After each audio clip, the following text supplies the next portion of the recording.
এইজন মানুহ পাইছোঁ দেই, এইজন মানুহ পাইছোঁ। এইজন ধুনীয়া এটা মানে গজলো গাব পাৰে। এইজন মানুহ পাইছোঁ, এইজন হৈ যাব ৰাইজ মোৰ লগত থাকিব। মই আজি এইজন মানুহ লগ ধৰিম, তাৰপিছত গজল শুনাম আপোনাক। হেল্ল', অ' ভাইজান, তুমি বোলে বৰ ধুনীয়া ধুনীয়া গজল গোৱা। হয়, তখন এটা গজল শুনাই দিয়া ৰাইজক। বুলবুল হুছেইনৰ গজল এটা গাওঁ। যিটো ভাল মানে ভাল হ'ব লাগিব, দৰ্শকে চাই যাতে মানে বস্তুটো মানে ভাল পায় তেনেকুৱা।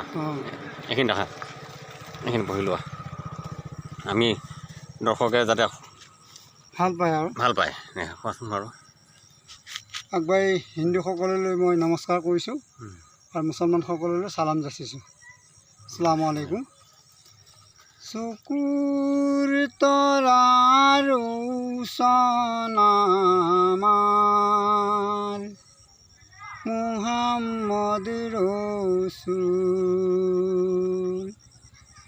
যাৰ চিলাই হ'ব পৰ অন্তৰ ব্যাকুল।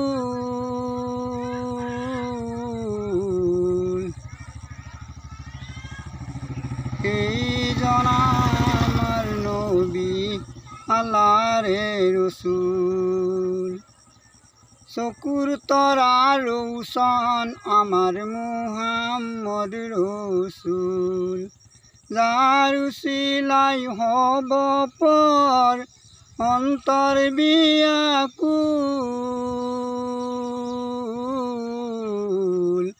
সেইজন আমাৰ নবী দয়াৰে ৰচুল, সেইজন আমাৰ নবী আল্লাহৰে ৰচুল।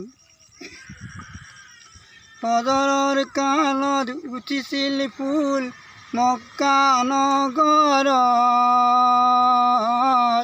সাৰা দুনিয়াই ৰোশন হৈছিল তেওঁৰে নূৰত, সাৰা জগত পোহৰ হৈছিল তেওঁৰে নূৰত।